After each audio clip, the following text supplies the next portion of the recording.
Hello po mga ginigili ko pong mga minamahal na kababayan, lalong-lalo na po sa Pilipinas. Ako po ay magsasalita po ng Tagalog about po sa ikapo at handog. Hindi ko po sasabihin lahat katulad po ng sinabi ko po kanina nung nagsalita po ako. Yung pinakabuod na po kasi po mahaba po kasi abutin na naman ako ng 1 oras mahigit. Ano po? At kailangan ko na rin po matulog kahit paano. It's already 12 o'clock. Ang tithes and offerings po, nakalagay po yan sa batas ng Diyos. Wala po yan sa batas ni Apostol Pablo. Dahil po, ang Hudyo at ang mga Hentil, hindi po sila magkaparehas. Ano po? Ang mga Hudyo, meron silang sariling batas. Nagsimula yan noong panahon ni Moises. Nagkaroon sila ng batas noong panahon ni Moises. Ngayon, iisang bansa lamang po ito. Ngayon, tayong mga Hentil, na kung saan nabibilang tayo sa mga masasamang tao, mga magnanakaw, mga sumasamba sa mga Diyos-Diyosan, mga pumapatay ng tao. Isipin na po ninyo kung ano yung background natin. Ang background po natin talagang masama. Ano po? Pero ang background ng mga Hudyo, maganda kasi meron po silang sariling batas kasama nila ang Diyos. Kaya lang po sa pamamagitan ng grasya ng ating Panginoong Jesucristo, naligtas po tayo sa pamamagitan po ng ating pananampalataya. So, ngayong naligtas po tayo po ngayon ay nabibilang sa kawan ng Diyos. Sa pamamagitan po ng ano? Sa pamamagitan po ng banal na Espiritu ng Diyos. Kaya sinabi ni Apostol Pablo, kahit Hudyo o Griego, babae man o lalaki ay iisa sa pamamagitan ng ating Panginoong Jesucristo. Paano tayo nagiging isa? Hindi lang sa pamamagitan ng Panginoong Jesucristo. Binigyan niya tayo ng banal na Espiritu. Ngayon, binigyan tayo ng banal na Espiritu, hindi na natin masasabi na hentil tayo. Okay? So, nagiging isa na tayo, Hudyo man tayo o hindi, naging isa tayo ngayon sa pamamagitan ng Panginoong Jesucristo sa tulong ng banal na Espiritu. Kasi tayo ay nangaligtas na po sa pamamagitan ng ating pananampalataya dahil sa grasya na ibinigay sa atin ng Diyos Ama sa pamamagitan ng ating Panginoong Jesucristo. So, bawat mananampalataya, ngayon sa Panginoong Jesucristo ay nagsisimba. Ngayon, sa pagsisimba, kailangan nating pag-aralan ng tinatawag na ebanghelyo ng ating Panginoong Jesucristo. Ano pa yung ebanghelyo na ito? Ang ebanghelyo patungkol sa kaharian ng Diyos. Sa English, ito po yung Gospel of the Kingdom of God. Okay, nais ko pong Tagalogin po yan. Ngayon, ang tithes and offerings o ang ikapo at handog, nabibilang po yan sa batas ng ebanghelyo, ng paghahari ng Diyos. Kaya meron po tayong simbahan. Ngayon, sa simbahan, saan nanggagaling ang budget? Saan nanggagaling ang pera? Saan nanggagaling ang pangangailangan ng pastor? Ang pastor, hindi po siya pwedeng magtrabaho kasi walang nakalagay sa banal na aklat ng isang pastor magtatrabaho. Hindi nila pwedeng gayahin si Apostol Pablo kasi si Apostol Pablo, hindi siya isang pastor. Siya po ay isang apostol, siya po ay isang minister, siya po ay isang evangelist. Bakit po evangelist? Kasi nagtatayo po siya ng iba't ibang simbahan sa ibang dako ng mundo, lalong-lalo na po sa Asia. Ano po? Mga mahal ko pong mga kapatid. Ang pastor, hindi sila pwedeng maging church planter katulad ni Apostol Pablo. Ang pastor ay pastor. At ang pastor ay nasa loob ng kingdom o ng kaharian ng Diyos. Sa pamagitan po ng ano? Ang isang pastor po, nagtuturo lamang po siya sa loob ng simbahan o kaya naman po sa mga Bible studies na naaayon sa loob ng simbahan na ibinigay sa kanya ng Diyos. Ano po? So, ibig sabihin na ang isang pastor, hindi siya pwedeng maging ebanghelyo o maging evangelist o maging ebanghelista. Hindi po siya pwede. So, ngayon, bilang isang pastor, siya po ay nasa loob ng kaharian ng Diyos, sa simbahan ng Diyos. Doon po siya nakatira, kasama po yung asawa at mga anak niya. Ngayon po, ang isang pastor, hindi pa siya pwedeng magtrabaho. Ngayon, saan siya kukuha ng pagkain niya? Saan siya kukuha ng pagpapaaral sa kanyang mga anak? Saan siya kukuha ng allowances ng kanyang mga anak? Saan siya kukuha ng pambili ng kanyang mga damit?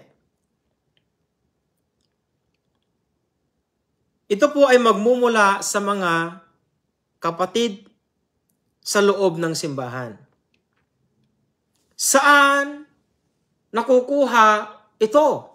Ito po ay nakukuha mismo sa pamamagitan po ng mga ikapo at handog. Walang karapatan ang isang pastor na hawakan ng ikapo at handog.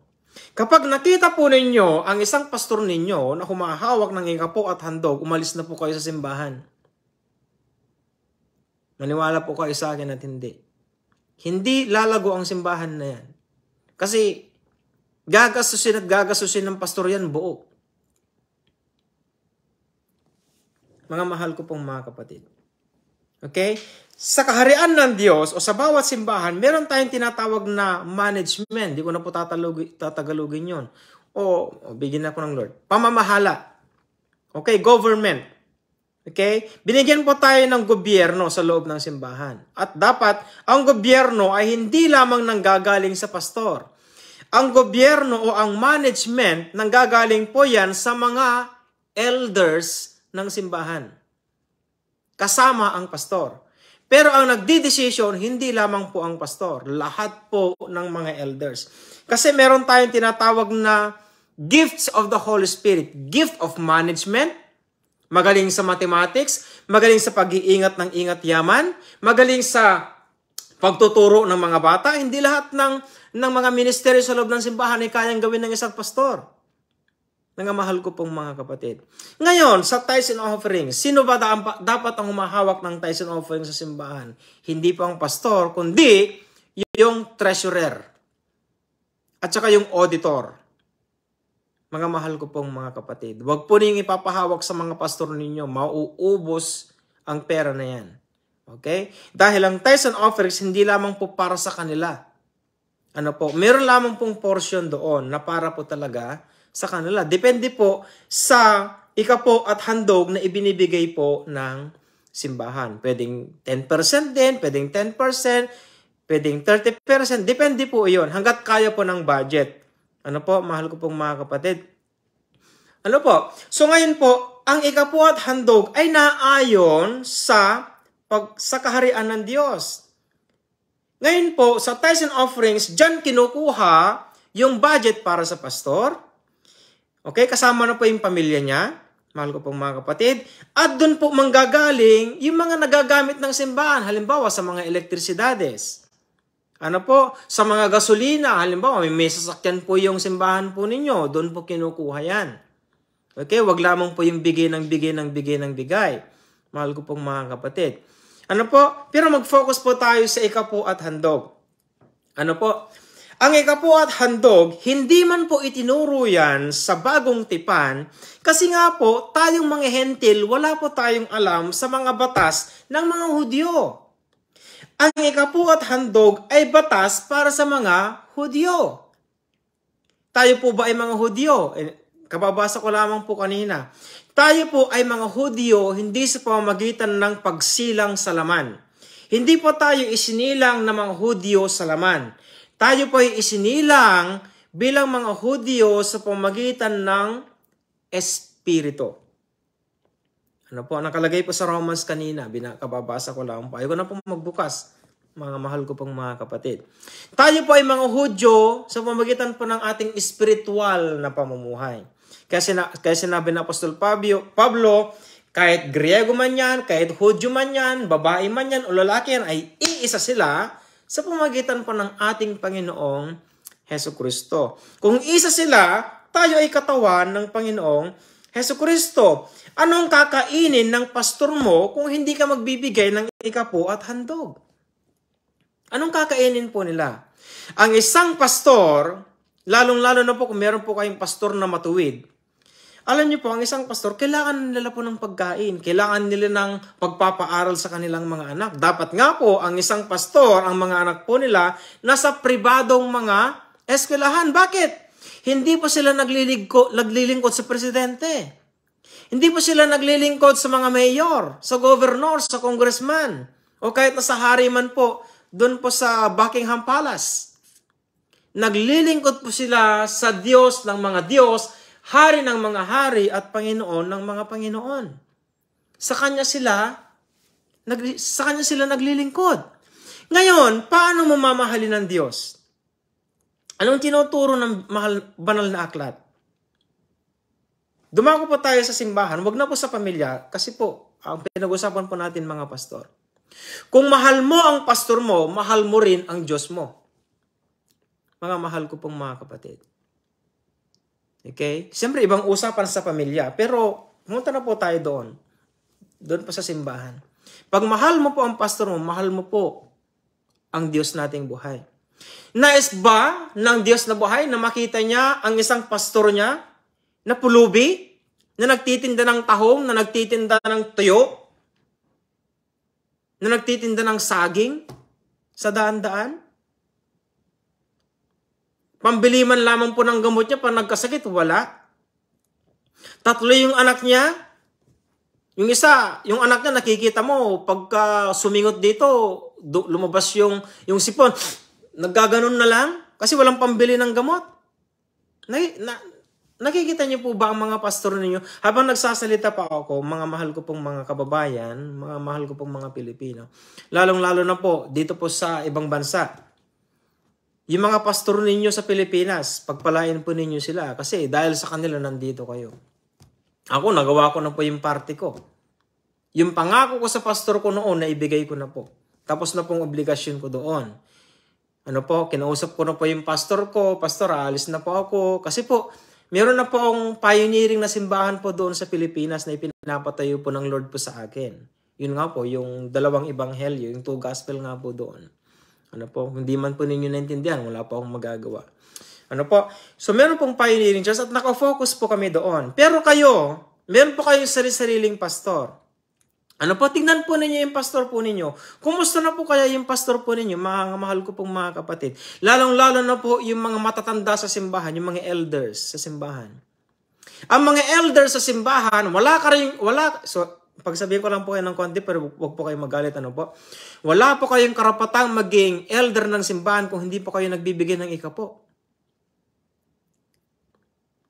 At kayong mga Levita, kayong mga musicians dyan,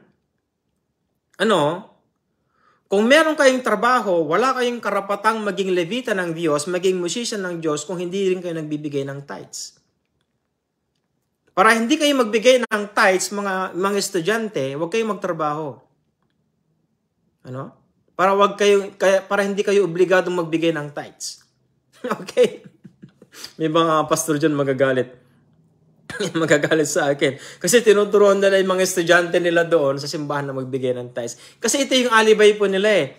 Kasi tinuturo ko nga po. Kasi ikapo, nagmumula po yan sa pinagtatrabahuan mo. Sa tulong ng iyong pawis, kakain ka ng tinapay. Sa pamamagitan ng iyong pagod at pawis, doon mo ibibigay yung ikapo. Doon galing po yung ikapo. Okay? By the work of your hands. Sa pamamagitan ng trabaho ng iyong mga kamay.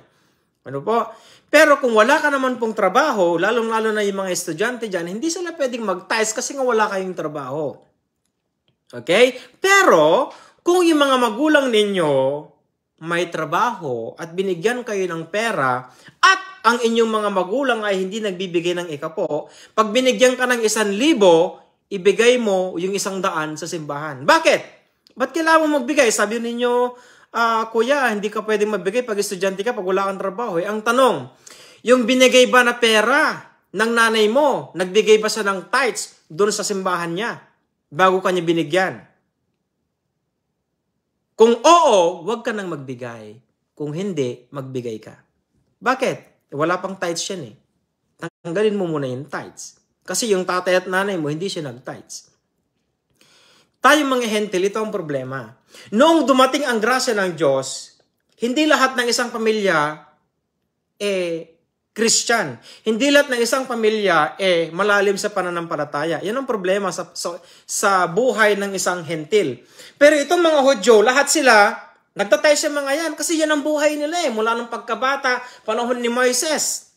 Pero tayo mga hentil, hindi. Nung dumating ang grasya ng Diyos, nangaligtas tayo. Kumisa nga, sa isang pamilya, isa lang doon ang ligtas, di ba? Isa lang doon ang born again. Yung tatay at nanay, wini-win pa natin. Okay? Ngayon, nag-aaral ka, humingi ka ng pera. Papa, kailangan ko pa ng 1,000, may project ako. Oh, anong mangyayari sa iyo? Of course, yung tithes noon, ibigay mo. sa Panginoong Jesucristo, wala kang choice. Kasi wala kang tithes yun eh. O yung allowance mo, wag na lang yung project. Baka ma-misinterpret niyo ako. Yung project, Papa, bigyan niyo pa ako ng allowance. Allowance na lang, pamasahe, ganyan. Okay, allowance. Kasi pag binigyan ka ng allowance, kasama na yung pagkain mo, tama? Kung minsan, may extra nga. Binigyan ka ng 1,000, may extra kang panglibre sa mga kaklase mo. So pag binigyan ka ng 1,000, yung 100 doon, ibigay mo sa simbahan. Bakit? Hindi nagtatay sa mga magulang mo. Hindi pa nga sila believer eh. Okay? Yan ang isang estudyante. Alright?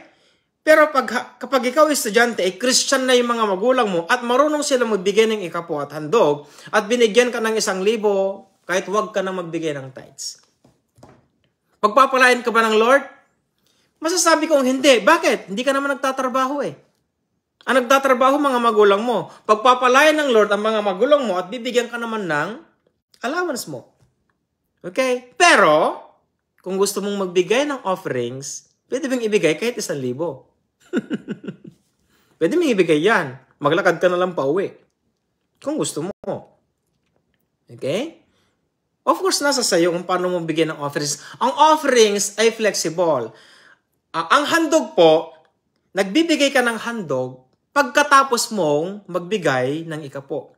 Hindi ka pwedeng magbigay ng ikapo, hindi ka pwedeng magbigay ng handog, malibang tapos mo na ang ikapo mo. Naunawaan po ba natin? Ganun lamang po kasimple. Ano po, ngayon, sa isang guro, halimbawa, punta tayo sa pinakamababa para madaling i-compute. Kasi 30,000 ang ginamit ko kanina eh. Halimbawa, 10,000 sa isang teacher. Actually, minimum na isang teacher, nasa 25 pataas na po yata eh. Ayaw kong bigyan ng 25. Gusto ko 10,000 lang. 10,000, mas malapit po kasi, mas madaling may paliwanag. Okay, 10,000 pesos. Halimbawa lang po, sa sahod ng isang guro, wag naman, of course, wala namang ganun, ano po? Sa panahon natin, hindi na po ganun. Halimbawa lang naman po, ano po? So, sa 10,000, ang sahod ng isang guro ay 10,000. Ngayon, kukunin ng gobyerno yung 15% noon. Ano ang 15% ng 10,000? My dear brothers, my dear sisters. 1,500. Tama? Tama po ba ako doon? 15? Tama. 1,500. So, 1,500 kukunin ng gobyerno. Ngayon, ang matitira sa'yo is 850. Tama po? 8,500. Ngayon, yung 8,500 na neto mo, ng buo, na kukunin mo na, yung 10% noon, ibibigay mo sa simbahan. Magkano yon? 800 tama ba? Hindi. O, tama. 825 pesos? Tama po ba? Hindi pa ako nagkakamali. 8,500. Tama po ano? Kung mali man po ako, at least itama nyo na lang po sa imagination ninyo. Okay? For example, 8,500, ang tithes po noon is 825 pesos. Okay? Yun ang ibibigay mong tithes sa simbahan. Tithes lang yun, wala pa yung offerings. Okay? So, gagawin mo yon buwan-buwan. Okay? Buwan-buwan. Kung merong increase, wag mo nang lagyan mo na ng increase. Ayaw ko nag-i-increase. Okay, 10,000. So 800. So 825 pesos. Silagay mo yan. Buwan. Hanggang paglipas ng 20 taon. Ngayon, sa loob ng 20 taon at nag-retire ka na bilang isang guro, yung makukuha mo sa gobyerno buwan-buwan, kailangan mong ibigay yung tithes. Bakit?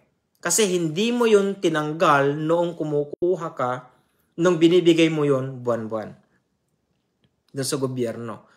Okay? Kasi kinuha na ng gobyerno yung 15%, yung 1,500, kinuha na eh. Okay? Ang binigyan mo lang ng tithes, yung 8,500, doon ka kumuha ng tithes. Okay? Kaya pagdating mo ng retirement, yung nakukuha mo sa gobyerno, kailangan mong ibigay yung tithes. Absolutely yan. Kung hindi mo gagawin yan, yan ang batas ng Diyos. Mahihirapan ka. Pag nagkasakit ka, magkukulang ka, matanda ka pamandan din. Kaya nga nag-retire ka na dahil hindi mo na kaya eh. Okay? Hindi mo madadaya ang Diyos. Ano po? Baka mamamatay ka pa ng maaga. O, totoo yan. Ano po? Anong sinabi ng doktor sa mga matatanda? Gawin mong medisina ang pagkain. Kasi pagdating ng araw, magiging medisina mo ang pagkain. Naintindihan po ninyo ako? Ulitin ko po. Gawin mong medisina ang pagkain. Anong mga pagkain na yan? Mga prutas, mga kanin, mga iba't ibang mga gulay. Gawin mong medisina yan. Kasi pag tanda mo, pag nagkulang ka sa pagdidisiplina sa sarili mo, imbes na mga pagkain ang magiging medisina mo, ang mga medisina mo ang magiging pagkain mo. Mababaliktad na. Imbes na kakain ka ng kanin, bawal yan, sugar yan. Ano po? So, ganun yon. Okay? Kapag kinuha mo lang yung tithes and offerings doon sa neto mo, na 850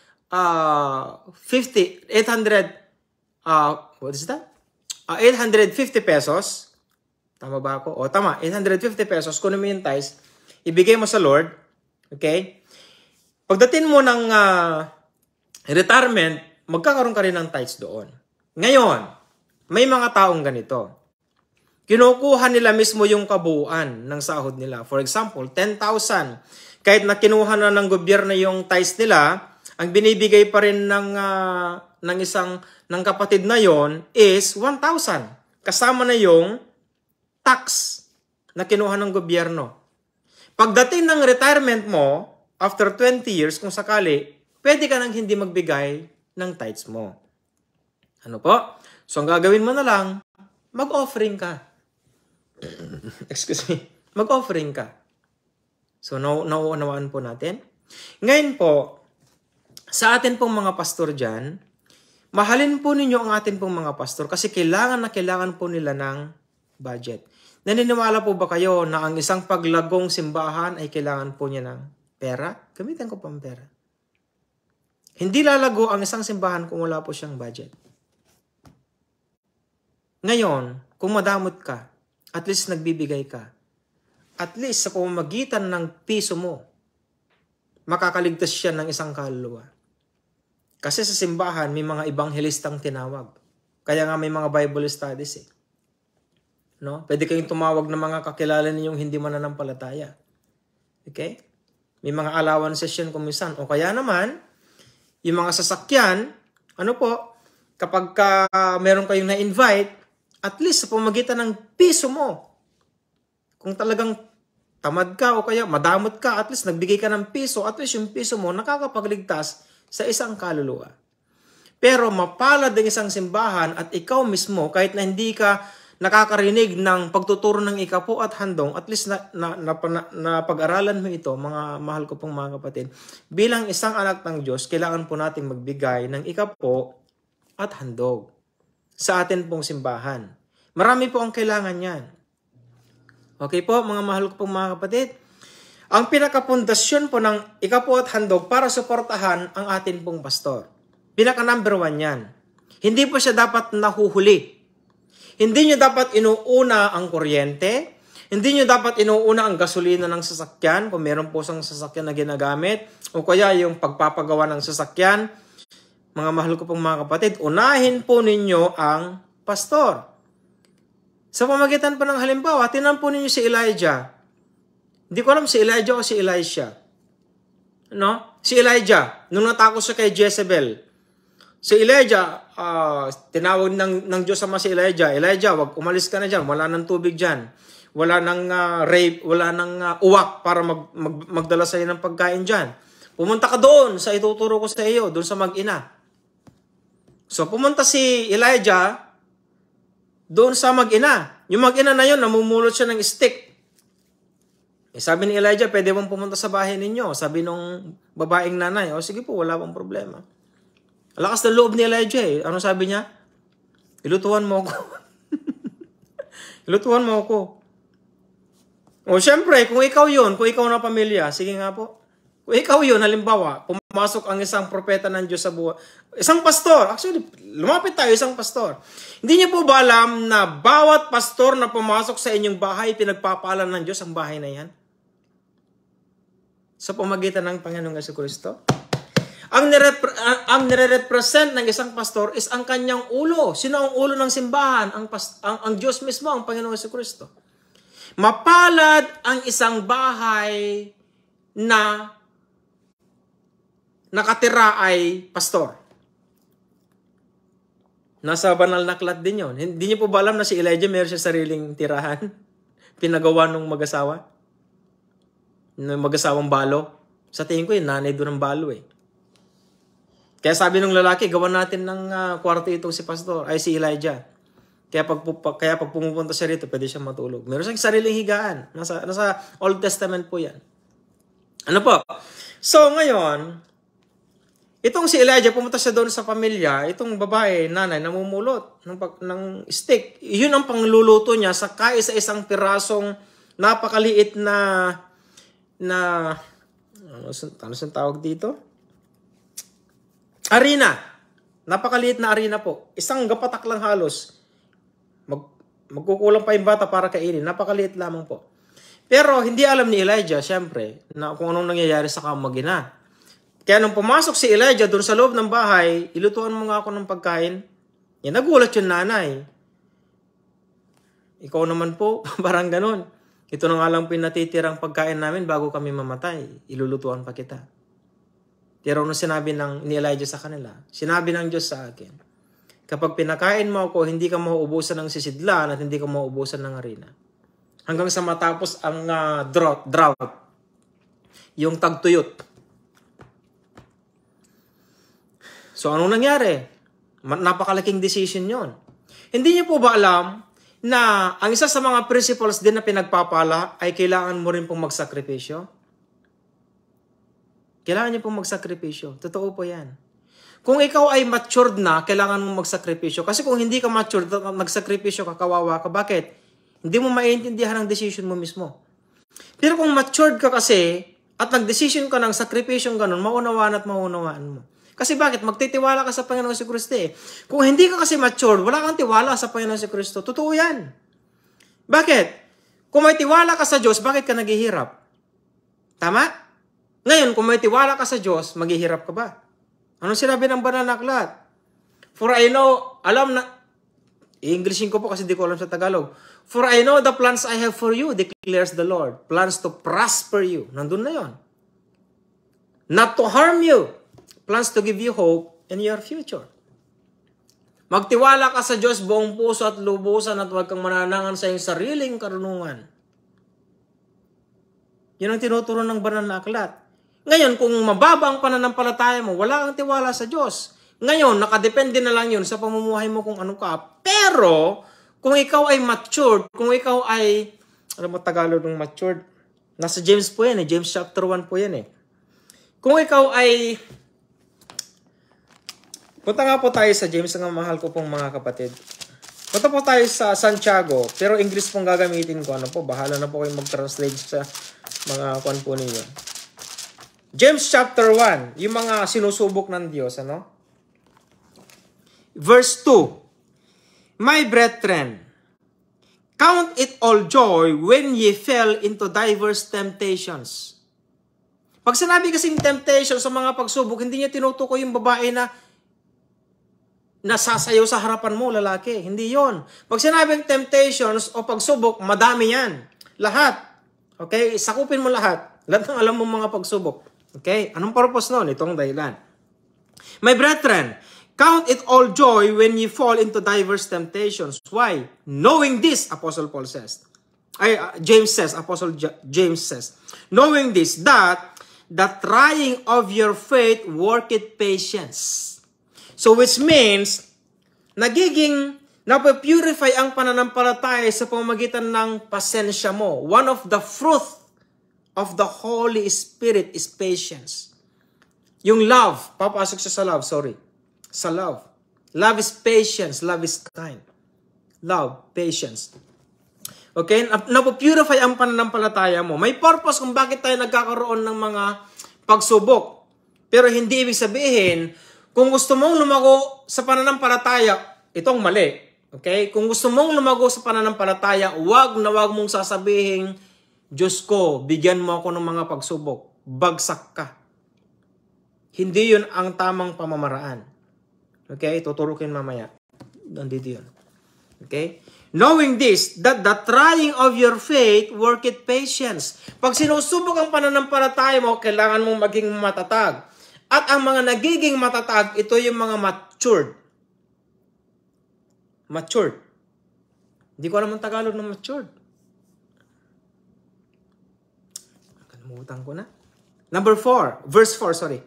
But let patience have her own perfect work.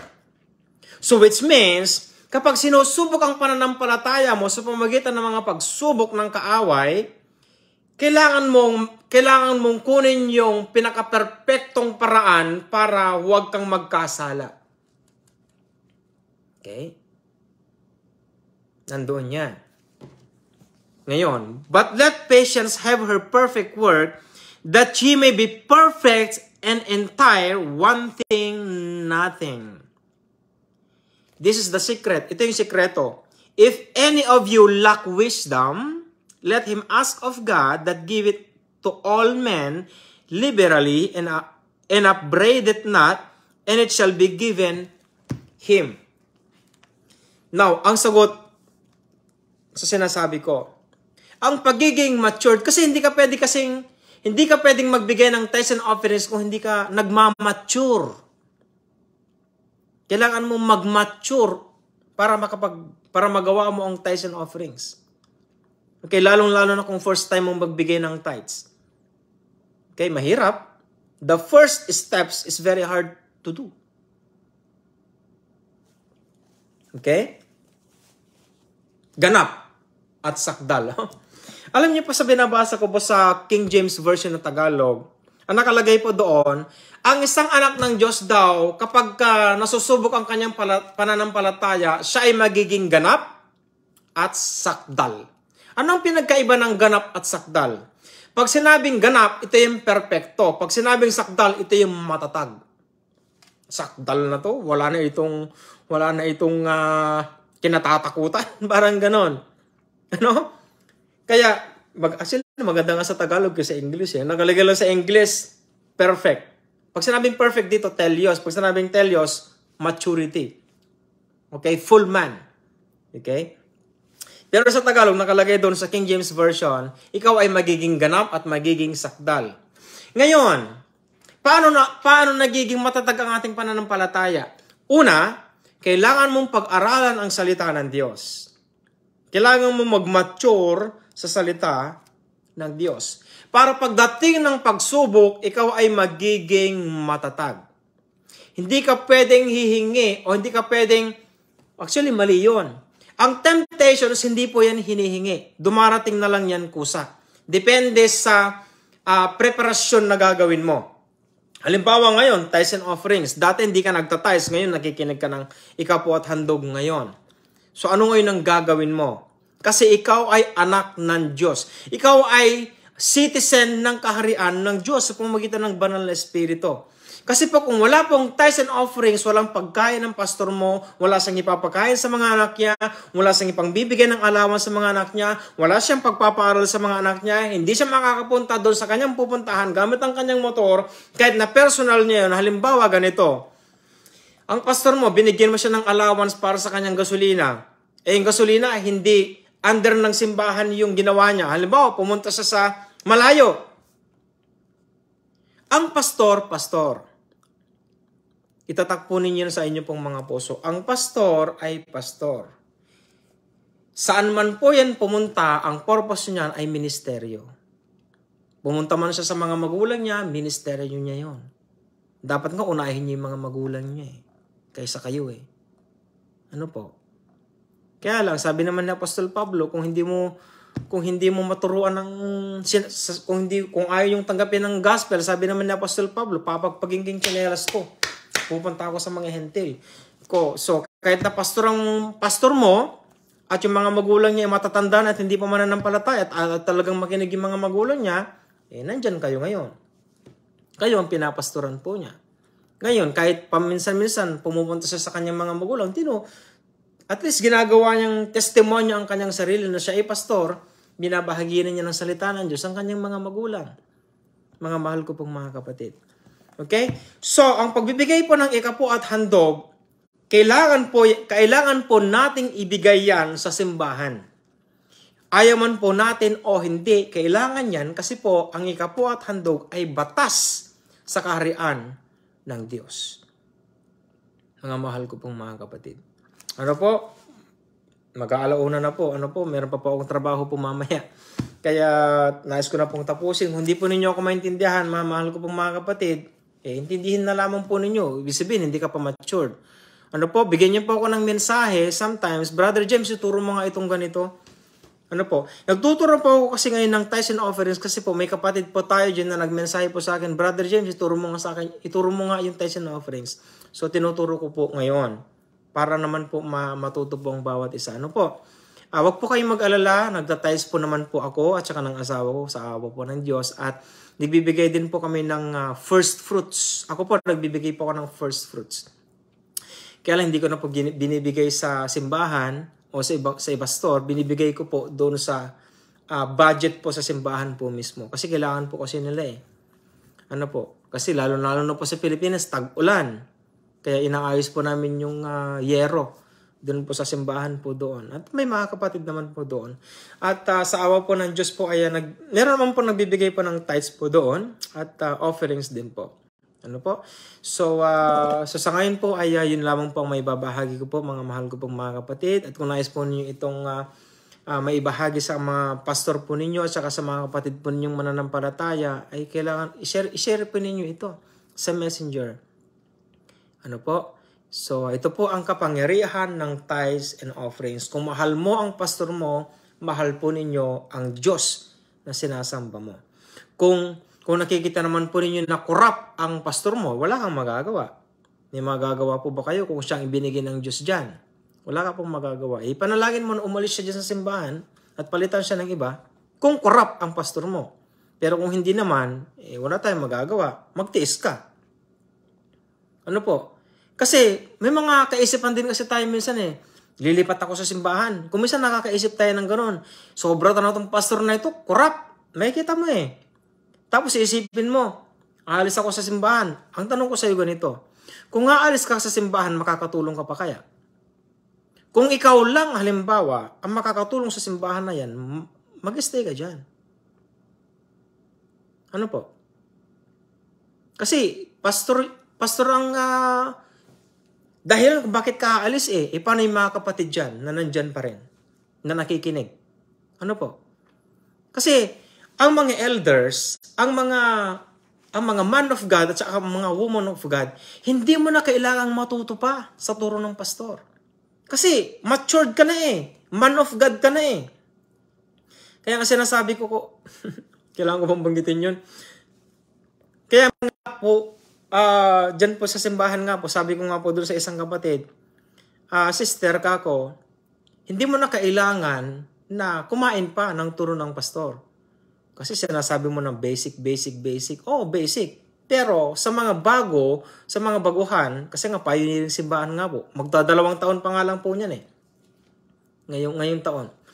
So, kapag matured ka na kasi, hindi mo na kailangan makinig pa para matuto sa mga pastor. Mag-aral ka ng salita ng Diyos.